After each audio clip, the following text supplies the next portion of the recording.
Hello everyone, and thank you very much for tuning in to Jamie TV. I've just started working on a new recording project. It's kind of an experimental thing. I'm basically just getting started. I've got a few guitar chords down. I've played a little bit of Mononoke in. I'm using my iPad in my iTrack dock. I'm working in Aum, and I'm hoping to put down kind of an atmospheric backdrop to play this Baby Sitar by Danelectro over, which I'm very, very fond of. And I'm deliberately kind of pushing myself to learn a few new things, hopefully. So I thought I'd stick the camera on and maybe I'll learn something that I can share with you. Maybe we'll capture something of interest to at least one or two people out there.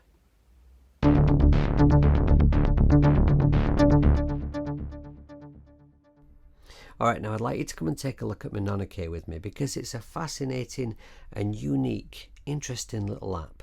Not enough descriptive words. But I also feel that it's been kind of misunderstood. There's another one. It was marketed as a drone synth, and it does that, but there's much more to it than that. And I've found that the way to get the best out of Mononoke, because I struggled with it at first. I mean, I got it, I thought it made a great sound, but then I struggled to do anything particularly musical and creative with it. But then when I took the time to understand how it works and what's going on, and then I learned to actually play it as an instrument, then it really opened up for me. So come with me and let me show you. Okay, as we look at Mononoke, right in the middle of the app, we have two controls which are global. These affect the whole instrument. We have ambience and mood. Now, at the moment I've got both wound all the way to the left. If I just play a note, there we have a very clear and cold sounding note. If I wind up the ambience on it first so you can hear the difference, and for drastic effect, for demonstration purposes, I'm going all the way around to the right.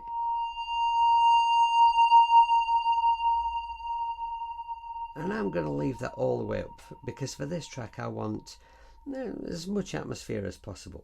Now mood, if I take it round to the right,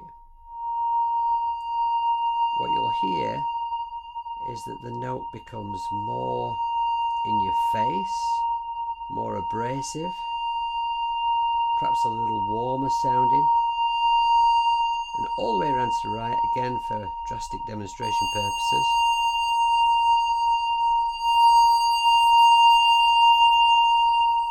Okay, now I'm going all the way back to the left for the sound I want for this track. Now, Mononoke has two engines, left and right section, and 4 pads for this side, 4 pads for that side. You can set it up so that they have completely different sounds, and that's what I've done here. So what I have is, on the left hand side, I've set up a sound that's going to give me a drone.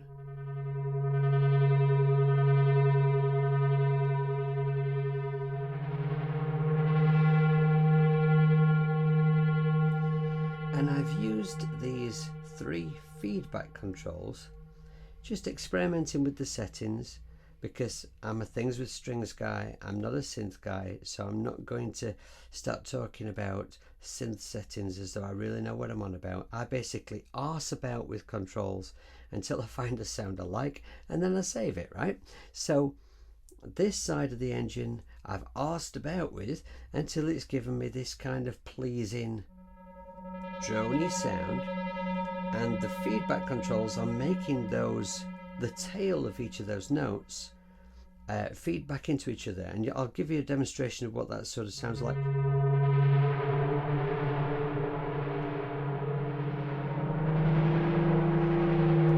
Now if you want, rather than thinking of this in a very musical fashion, you can just make them spill into each other randomly.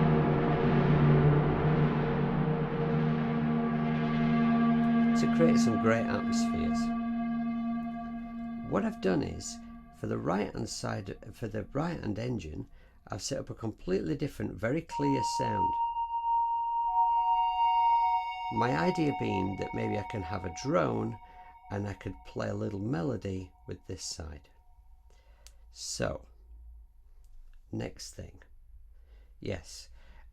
My piece of music so far, all I have is 4 guitar chords.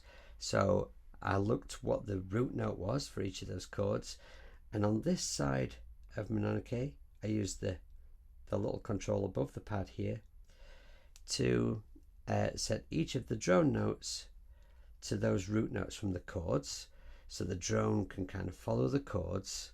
And then, because I wasn't sure what note I wanted for the little melody part, just for now I've just used the same notes on this side, just an octave higher, because this engine on this side is capable of going an octave lower anyway.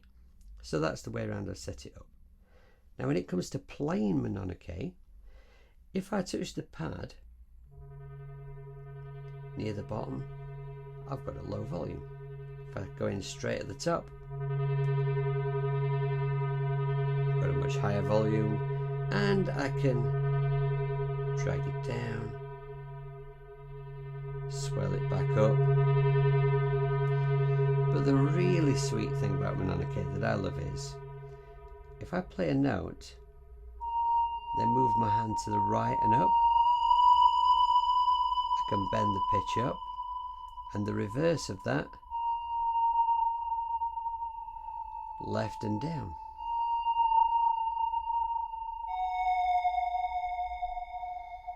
And this is why, if you're going to play Mononoke with an external controller, you really need something that's MPE, because as you can see here, it can take MPE or it can take MIDI. But if you put MIDI into it, whilst it works and it sounds nice, you're really only scratching the surface of what the app can do.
In the 60s it became terribly groovy for popular musicians to include some sitar sounds in their tracks, and as an answer to this, Danelectro released a sitar guitar. But it wasn't released under the Danelectro brand name, it came out under the Coral brand name, which was simply Danelectro trying to reach out to a more expensive part of the marketplace. But it was a complicated guitar. It had numerous pickups and it had drone strings. It was kind of difficult to get your head around how to use it, and it was probably quite expensive to manufacture. Just a year later, in '68, they released a gourd-shaped, much simplified sitar guitar, the Baby Sitar. Now this is not an original, this is a more recent reissue version, but other than a couple of improvements in the way that it's manufactured, it's a pretty faithful replica of the original. The originals were sunburst, this one's in a red crackle. I'm going to plug it in now. I'm going to plug it in and let's see what kind of a noise we can make with it.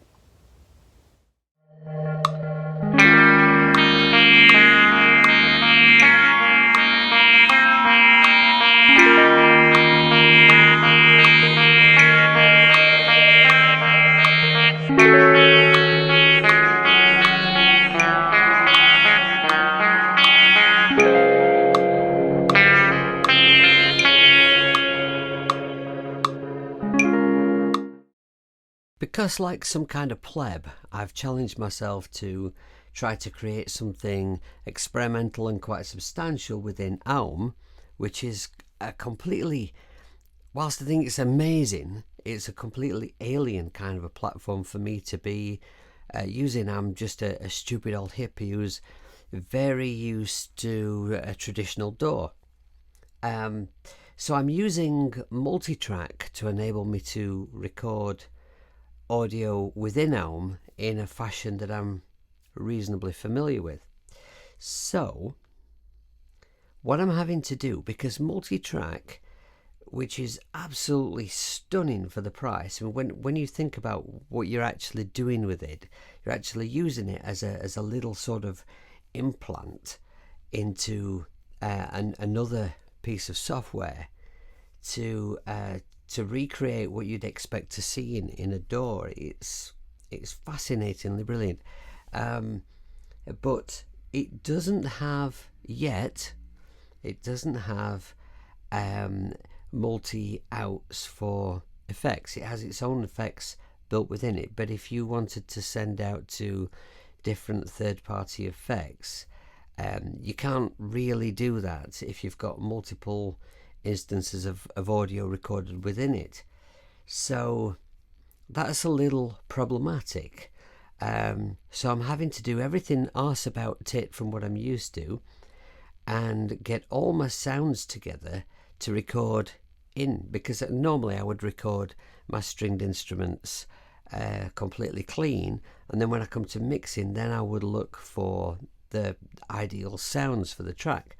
So I'm having to kind of like pre-anticipate what the ideal sound is and get it right before I record, even though I've absolutely no idea where this track is going. I'm literally just making it up as I go along.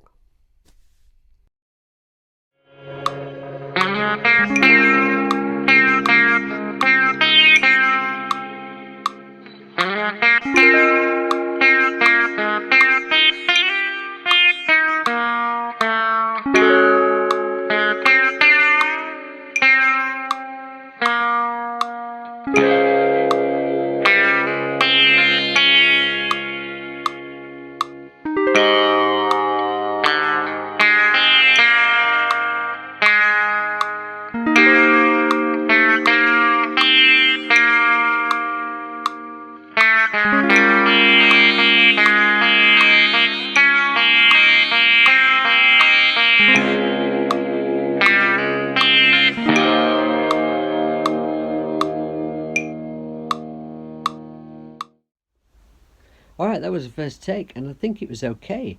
I think the very last chord may have been a little dissonant. I think I dragged on the strings a little bit as I hit that last chord, but I think I'll leave that for now until I've worked out what the next part's going to be, and I'll probably replace it then. Speaking of which, I need some keyboards to come in now, I think, and I have no like MIDI information-y, sendy type thing app to use, but what's the word, to use within Aum. So I'm gonna download DigiKeys from 4Pockets.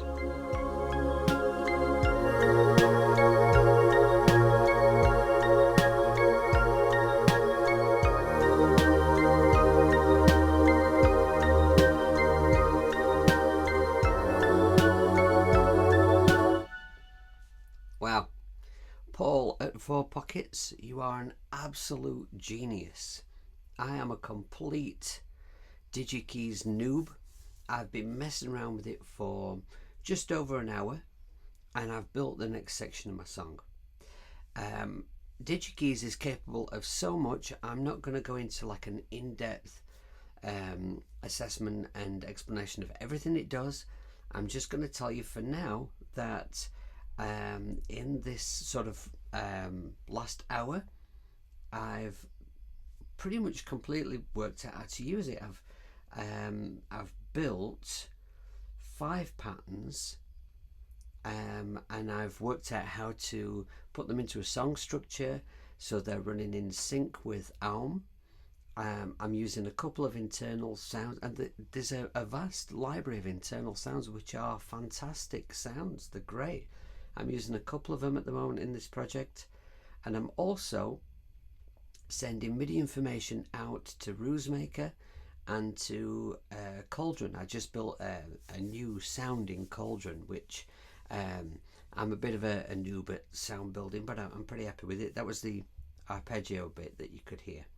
So I just want to show you, I'm going to show you one thing that I think is particularly stunning about this. I'm going to show you how easy it is to send MIDI out from DigiKeys into another app. So say here on channel 4, you see it says Cauldron there, because you can label stuff. I do like to label stuff. Just under where it says Cauldron, I'm going to press FX out, and you'll see I've disabled local synth. Local synth would be one of the internal sounds. I've disabled that, and I've activated MIDI out. Now, because it's channel 4, the MIDI goes out on MIDI channel 4. And all I need to do now, if I can, there we are. Right, I just need to close that, and I'm going to press on the burger menu next to Cauldron here, and you'll see I've selected DigiKeys as an incoming MIDI source, and then I've gone down to the bottom of this list, and what I've done, I'll just see if I can re-engineer this. So as factory preset standard, all 16 MIDI channels here would be on and in bold white, which means that Cauldron could receive MIDI information from all 16 channels. So what I'm going to do here, if I press none, that switches them all off, and then I just press 4 to reactivate it. So now Cauldron is receiving MIDI information on channel 4 from DigiKeys, and it's as simple as that. That's all you have to do. Amazing. Paul, it's as if you can read the minds of all of us here who are sat at home in our humble little studios making music, thinking, I just wish I had an app that did. And he makes it.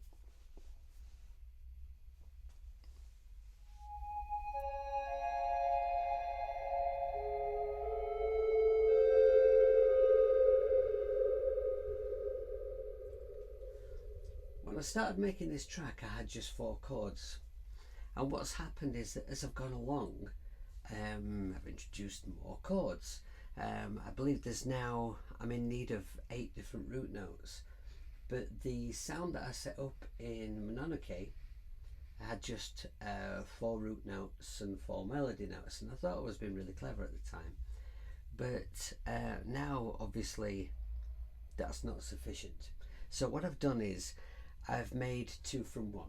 So I copied the left hand engine onto the right hand engine and set up a full scale across the keys, and then vice versa. So now I've got basically a left hand Mononoke and a right hand Mononoke. So now that I've done that, I'm going to record some more in, and then let's see what other instruments we can stick down on this new part that I've made with the assistance of the amazing DigiKeys.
I've just had a listen through the track, and I think I've got down all the instruments I need. I started out with a totally blank sheet. I just wanted to experiment, make something up as I went along and learn a bunch of things, use some apps that I needed to learn more about, and I think we've arrived somewhere pretty interesting. I don't think it's the greatest track known to man, but I think it's a pretty cool track. So what I'm going to do is I'm going to begin the mixing process. And as I go along with the mixing, I should be able to hear whether I do need to add anything else or take anything away, whether something sucks, whether something needs re-recording, or whether I need to change the structure slightly. Now, I'm kind of a noob to mixing in Aum. I've done little demos in it and stuff like that before, but this is the most substantial thing that I've attempted to mix in Aum, or will be, so it might be a bit of a lengthy process. So what I'm going to do is I'm going to get on with it, and I'm just going to share bits and pieces as I go along, bits and pieces that I think might be interesting or useful. So let's start by having a look at what we've got in Aum at the moment. The main interface that I use for recording music into my iPad is an iTrack dock, which gives me a left and right in, either mic input or instrument input on each side. So you can see here on the left hand side, this is where I've been recording my instruments in, and on the right hand side here, you'll see it says USB right and USB left. On the right hand side here is where I have my microphone plugged in so I can talk to you. Now, because I'm using multitrack to record audio, which until today didn't have multiple outputs, I've been using plugins to try and achieve the sound that I want on the way into multitrack. Now, if Paul had made this update just like 24 hours earlier, what I could have done is recorded everything in clean, and then by sending out to multiple buses, added those sounds in later. But I'm going to continue with what I've got because I think it sounds pretty good. So I'll just show you quickly my instrument input here. I've been using, these are the plugins that I've been using whilst recording in. So compressor is the Rough Rider 3, which I've used on all three instruments I've used.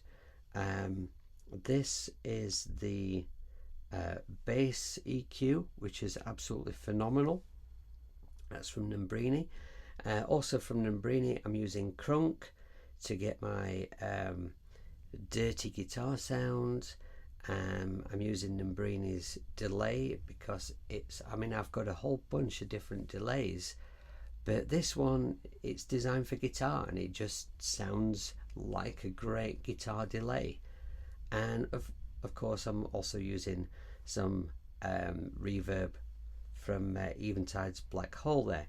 Now, I've finished with recording instruments in, so I can now get rid of this channel. I've no real need to, may save a little bit of processing power, but when I'm mixing, I like to kind of reduce things down to the simplest view, if you like, have the smallest amount of things on the desktop to look at. Just makes things tidier in my head. Now the next thing along is Mononoke, which I love.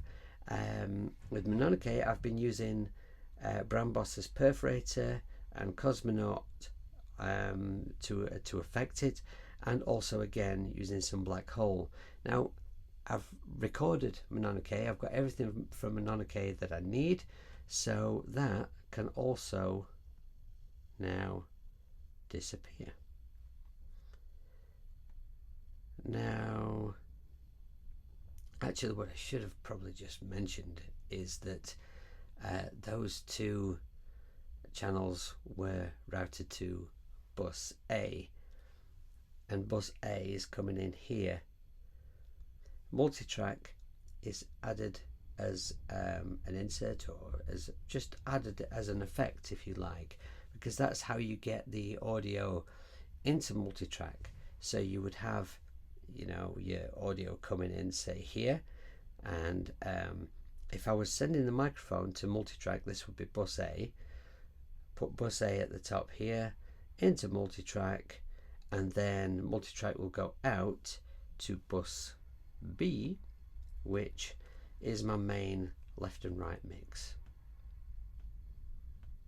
See, you just have to think of it like a mixing desk that can record, that you can build as you go along. So you require a channel, you add a channel, you put onto that channel what you need and send it to where you need, and you just build it as you go along, and it's just the most brilliantly helpful thing creativity wise, which I never thought I'd get my head around. I never thought I'd get into it, but it's absolutely marvelous. So within multitrack, what I have is, and things are labeled as I do like to do, right? We have guitar, and we have and the guitar actually is a clean signal. There's no effects on that, because when I recorded it in, at that point I thought I was only going to have like one instrument in this instance of multitrack, and then use another instance to record other things, so that I could add the effects to the guitar later. And then I thought, you know what I could do? I could just mix it down, just record the guitar, take it out to another app, put the effects on it, bring it back in. And I was going to do that, but now I don't need to. And more on that later. So we've got guitar and the low Mononoke part, the higher part, the sitar, and the bass guitar.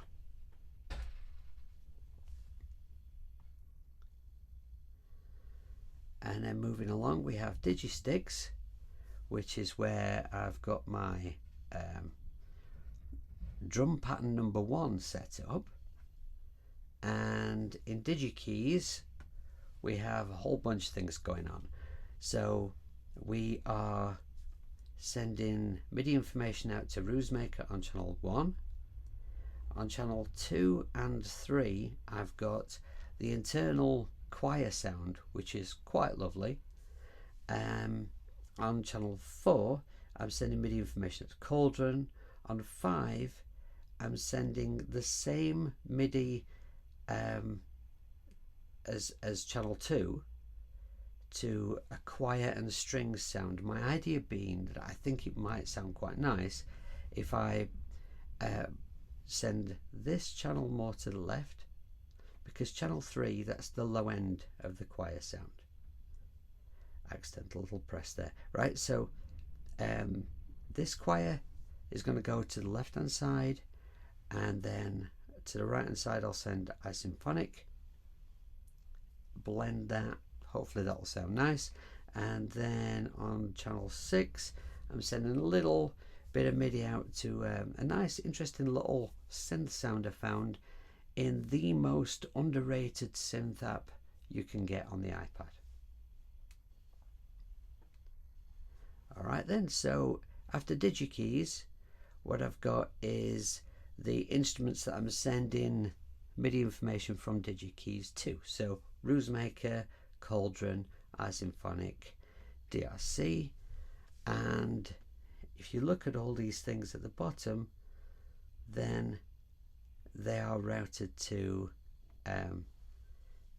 bus B, my main out, because once these instruments here receive their MIDI information from DigiKeys, that's where they need to go, and the internal sounds within DigiKeys, they need to go over to bus B, as does Digisticks and Multitrack. Now I'm going to show you how the exciting new multibus out works in Multitrack. The first thing that I'm going to do to demonstrate this to you is go here to add a track, click on audio, and go to the top circle and show you at the bottom of this list we have multibus audio unit instances, and this is where we get a list of apps within ALM at the moment that have multibus outputs available. And as you can see, Multitrack is not in the list.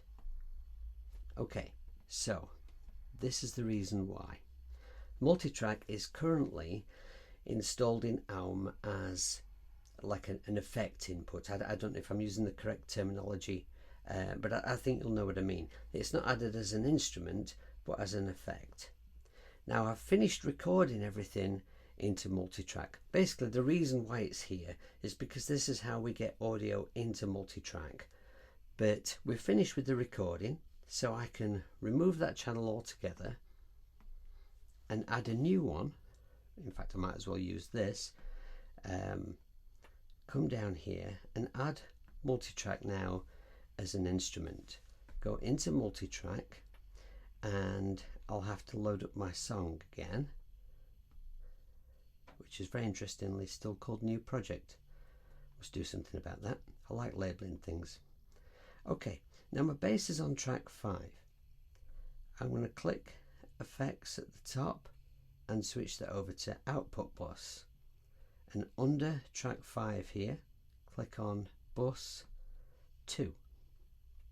Now, I can come out of Multitrack and go to add another channel to my mixing desk, and in the top circle I select Multibus audio unit instances, and there's Multitrack. Now because I've already selected Bus 2 out, it's already put the bass onto Bus 2. So if I demonstrate by maybe soloing, hang on a minute, I can't solo that and not lose my microphone. So yes, solo the microphone as well, and Multitrack, Bus 2 and Multitrack itself, and my main out. Okay, I think I know what I'm doing. Right, so if I now press play and scoot the track right over to where there will be some bass.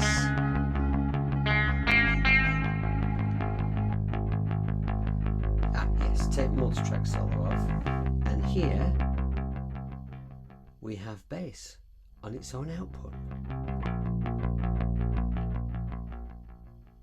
Just consider how much Multitrack costs and how awesome that actually is. Alright, now, when we're recording digitally, one of our primary concerns as we're heading towards a finished final mastered mix is going to be the finished volume of the track, because there's nothing worse than having a beautifully finished, well mixed track and having it included in some playlist somewhere on a radio show or something like that, and when your track kicks in it's quieter than the track before. If it's twice as good as the last track and yet is quieter, you just lose impact. To the listener it's not impressive, and a real shame. And it's happened to me, I have to say, I'll be honest. Now obviously we tried to take care of the volume of the track in the mastering process. That's where we kind of try and bring the level up as much as we can, but as a bit of a mastering's not my number one skill, so what I found really helps me is to try to actually mix the track as loud as I can without any unpleasant clipping or anything. Now, when you work within a DAW frequently, you get used to what the monitoring visuals mean. What I mean is, like, say I've used Cubase 2 a lot, and I'm very familiar with the fact that when you're looking at the mixing desk and you're looking at the output section, it may look as though, you know, you're really peaking that track out, like it's really, really loud. And you find that in actual fact there's a lot of leeway on that, and you can really push it without any clipping. Audio Pro, on the other hand, gives you a much more accurate representation of how loud your track actually is. But I'm working in Aum, and I'm a complete Aum mixing noob, so I have no idea really I'm kind of in the dark a little bit. So what I'm going to do is I'm going to start off by finding a couple of instruments that I'm comfortable with and familiar with, and get a level on them, and try and get the a master output looking like I've got a decent amount of level, but room for some more headroom when I add in the other instruments. So I think I'll probably look at bass and drums first. To bring you up to speed, what I've done is I've been through Aum and I've muted every instrument for the moment except for Rusemaker. The MIDI for Rusemaker is coming from DigiKeys, but DigiKeys is muted because that doesn't affect the MIDI going to Rusemaker, right? So if I press play, the only thing that we're going to hear is the dry drums from Rusemaker. And looking at the level, if I go over to my main out, the snare is just taking us into the yellow. So I'm just gonna, I really don't know what to make of that. It would be nice to have a much better visual for the output section here. I wonder if there's an app I can use that would provide us with that. But I'm not aware of anything, so it'll have to do for now. So going back to Rusemaker, now what I want to do is I want these very dry drums to be a little affected and sound a little otherworldly. So I'm going to use the incredible Bit Maestro, and I'm going to go to one of my presets because I've done this before. I'll be honest, I'm re-engineering this. I'm going to use one of my presets that I made up for my Bit Maestro demo, which is called Hero's Duty.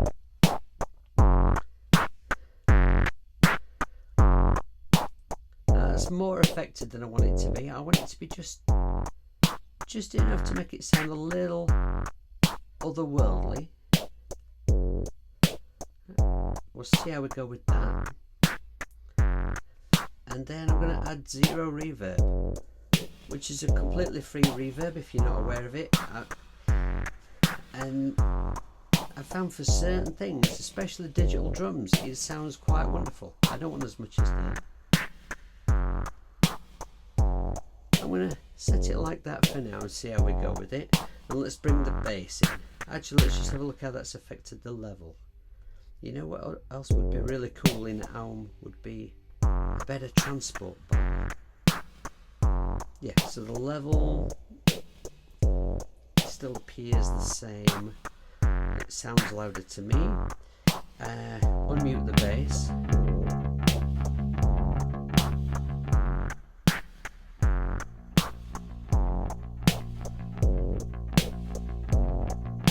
The bass, of course, is already EQ'd and compressed because the multi-bus out wasn't available when I recorded it. Okay, so for now, this is the level I have. It's kind of difficult to tell what it is.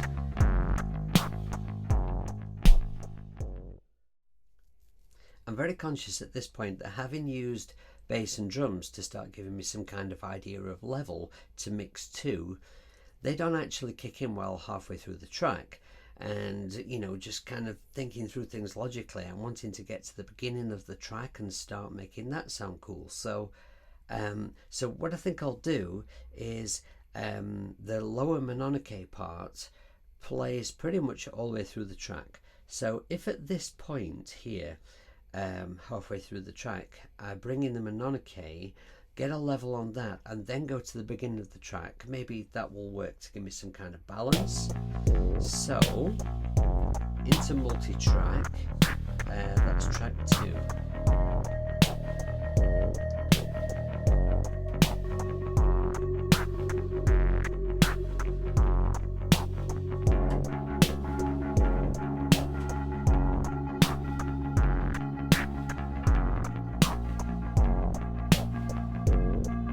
Okay, and then if I take it back a bit to a place where we've got the right hand part for Mononoke on.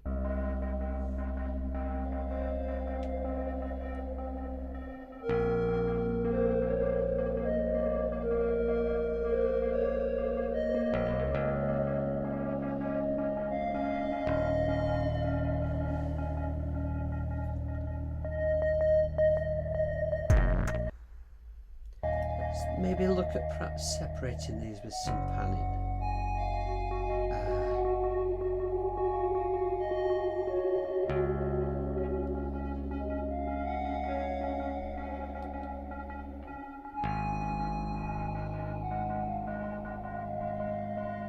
I'm not sure, it's a starting point.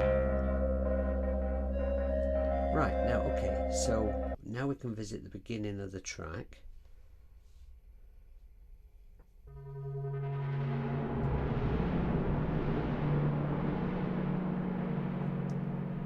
So look what the output level's like on that.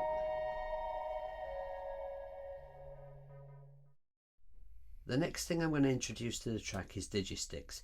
Essentially, I've got two different drum tracks in this piece. DigiKeys is sending MIDI to Roosemaker for the drums that come in halfway through the tune that are it's just a very basic, very standard kind of electronic drum beat. Digisticks is playing the atmospheric stuff. Because I found this wonderful kit. This is not samples of mine, this is just a kit that comes with it. This is the compressed air kit, which has these wonderful atmospheric sounds for a track such as this. Just check out the toms. They're kind of atmospheric, but they're not too hard. And this thunder sound has been really helpful and effective. Explosion sound with the alt kick, and this one, it just adds the right kind of vibe to this track. So let me just play you a little of that so you can hear that in the mix, and I'll try and get a level that's suitable.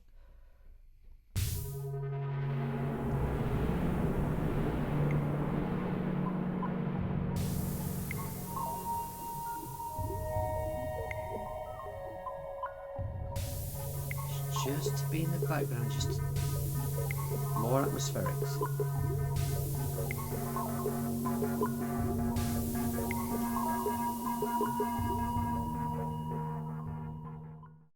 As I mentioned previously, I did actually record the guitar part in clean, so I'm going to take advantage here of multi-tracks, multi-bus out.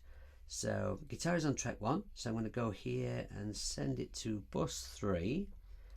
And go over here and add another multi-audio instance, multi-track, which is automatically put on bus 3 for me, which is pretty helpful. And I'm going to move it over here because it just kind of logically in my head it makes sense for it to be right next to the bass. And I do like to label things, so let's just call this track Git.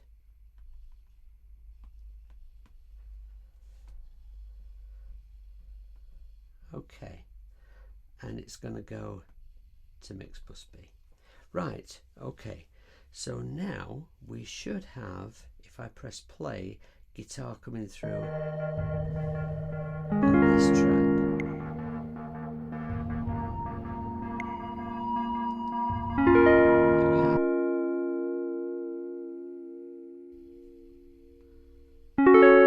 There's my guitar.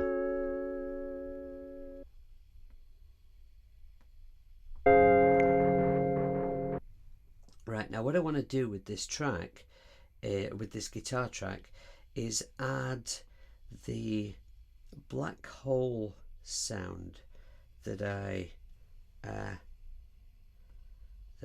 already made. There we go, black hole. I made a sound, user presets, called Planetoid. Slightly pretentious of me maybe, but let's just have a listen to that.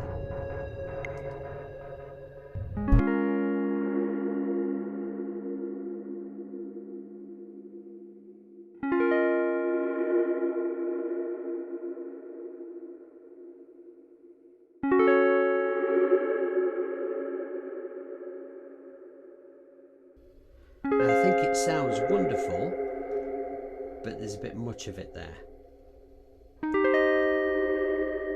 Also, the guitar sounds a little quiet. Let's see if we can... Maybe I need to boost it up in multi-track a little.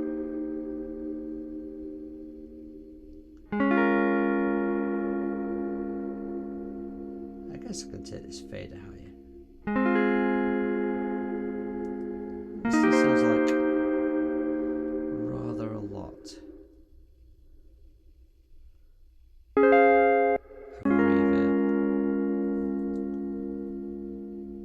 We'll see how it is in the mix. Ooh, maybe took it down a little too much.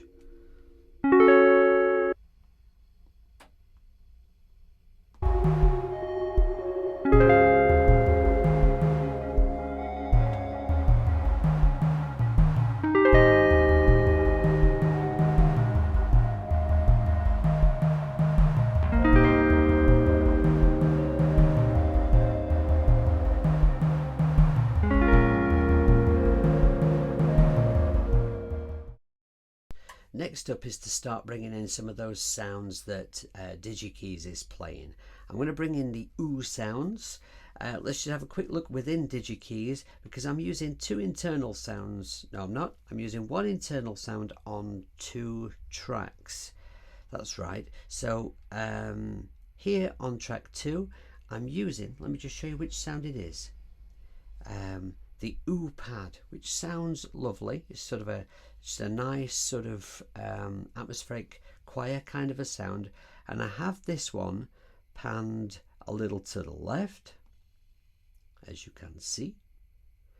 And then this one is the same sound on track 3, but this is just playing the a low part, which is panned dead center. And then I'm sending the same information to iSymphonic as on track 2, which is panned a little to the right. So I'm just going to bring those 3 sounds in and let's blend them into the track.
I just need to bring Cauldron and DRC into the mix now, and then we'll be ready to have a look at the Baby Sitar, which is effectively the lead instrument. So Cauldron, I'm not going to add anything to it or change it in any way. I love the sound, and the reverb, the internal reverb sounds magic. So I'm just going to try and bring that up to a suitable level.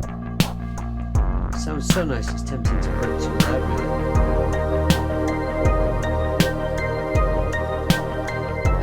Dead center because it has a bit of left and right movement, and that's where it sounds best. Now DRC.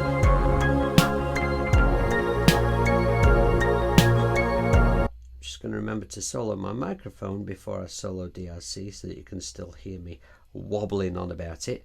Right, now, I'm always saying DRC is a massively underrated synth. It's a wonderful synth, and what's also wonderful is also from Imaginando is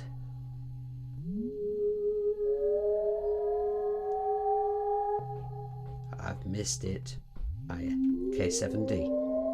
Right, now this is just going to be a background sound. It's just going to be quietly in the background, and it's gonna just add a little depth, just a bit more atmospheric, the kind of thing you might not notice on a first listen, you know.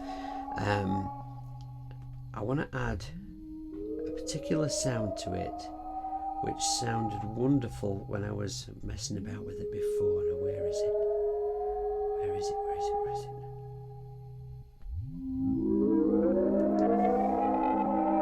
It's just a bit of otherworldly madness. Let's just turn it up a little bit while I mess about with it.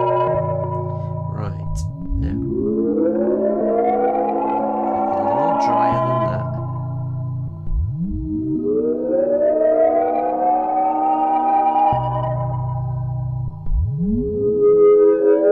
There, okay. Right, now let's bring that into the mixer.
For the Baby Sitar, I've taken advantage of the fact that we've got spare buses left in multi-track.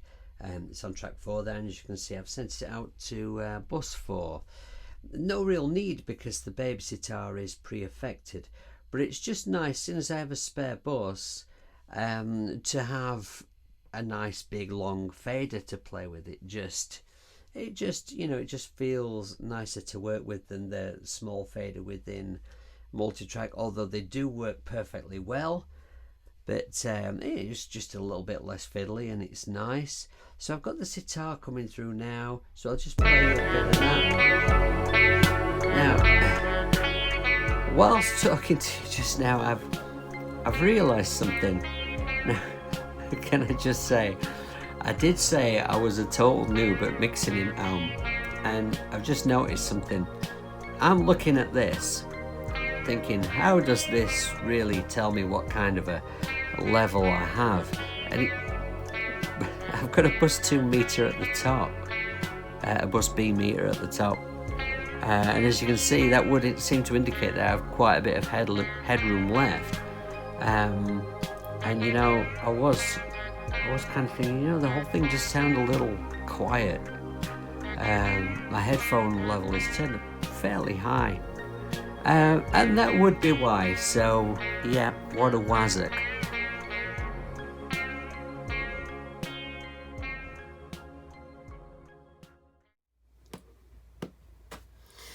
Okay, I never said I knew what I was doing, I just invited you to join me on the journey. And I hope you've learned something along the way. I know I certainly have. So what I'm going to do is I'm going to get stuck into this track now. I've got a nice rough mix of everything overall. So I'm going to bring up all those levels now to give me a decent volume, and I'll get the track finished. I'm not going to film the mastering process because I'm not good at it, and you don't need to see a video of me swearing and smashing things. Although you never know, the way YouTube goes, that might be a seller. But anyway, so I'm going to get it finished off, and then I will post this video, the making of video, and the actual track will be another video, which will be a follow-on video. So if you enjoyed the video, if you learned something from it, then please give me a thumbs up, and if you haven't already and you'd like to see more of this nonsense from me, then please do subscribe and ding the bell so you get notifications of further nonsense from me. If you didn't like it, by all means give me a thumbs down and diss me in the comment section, because that's always quite entertaining. You're very welcome to find me on social media and add me, friend me, use my email address. If you would like to communicate with me about any videos you would like me to make, if there's an app you'd like me to talk about, something you'd like me to explain, if you'd like to see me hurt myself, or if you'd like me to talk about one of the instruments, anything to do with music really, just let me know and I'll take it under consideration. Other than that, oh, and yes, I will, as I always do, I will save some of the presets that I've used in the making of this track, or if it's like a preset from an app that I don't know how to share it with people, I'll take a screenshot of it so that you can copy the settings yourself if you wish, and I will put those in my Dropbox folder, the Jamie Tones. You'll find a link to that in the details underneath the video. So thank you very, very much for watching. Have a wonderful day, take care of yourselves and be nice to each other.